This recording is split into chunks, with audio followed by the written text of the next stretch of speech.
இன்றைய நாகரீக வாழ்க்கையில் நன்மை பயக்கும் செயல்களை விட தீமை பயக்கும் பழக்க வழக்கங்களுக்குத்தான் அடிமையாகிக் கொண்டிருக்கின்றனர்.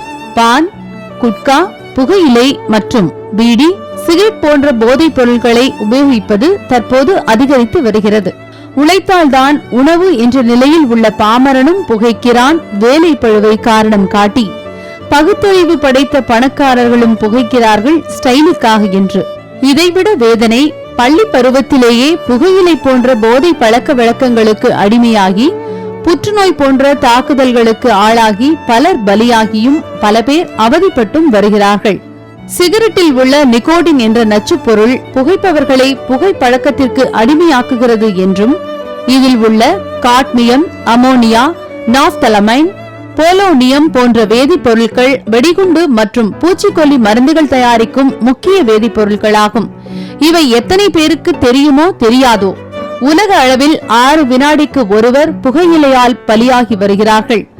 ஆண்டுக்கு 60 லட்சம் பேர் புகையிலை மற்றும் சிகரெட் புகைப்பவர்கள் இறக்கிறார்கள் என்றும், இவை இன்னும் வரும் காலங்களில் அதிகரிக்க வாய்ப்புகள் உள்ளது என்று உலக சுகாதார நிறுவனம் அறிவித்து, புற்றுநோய் இல்லா புகையில்லா உலகை உருவாக்கி மக்களை காக்க வேண்டும் என்ற நோக்கில் அவற்றின் தீமைகளை எடுத்துரைத்து அவற்றை முற்றிலும் தடுக்கும் விதமாக 1987 ஆண்டில் இருந்து ஒவ்வொரு ஆண்டும் மே 31 நாளை புற்றுநோய் எதிர்ப்பு தினமாக அறிவித்து கடைபிடித்தும் வருகிறது.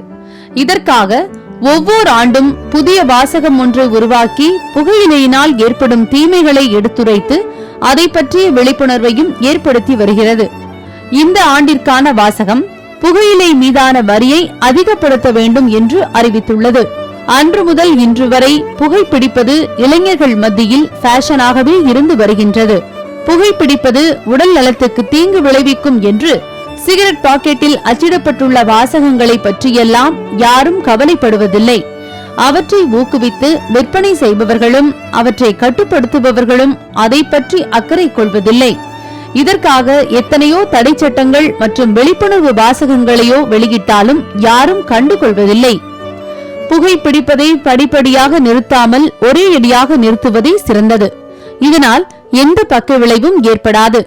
புகைக்காமல் இருந்தால் இரத்த அழுத்தம், இருதய துடிப்பு, இரத்தத்தில் உள்ள ஆக்சிஜனின் அளவு சீராவதுடன் இரத்தத்தில் கலந்திருக்கும் கார்பன் மோனாக்சைடு வெளியேற்றப்பட்டு நுரையீரல் சுத்தமாவதுடன் மாரடைப்பு, புற்றுநோய், இரத்த கொதிப்பு போன்ற பல்வேறு நோய் தாக்கத்தில் இருந்து படிப்படியாக விடுதலை கிடைக்கும் என்று அறிவுறுத்துகின்றனர் மருத்துவர்கள்.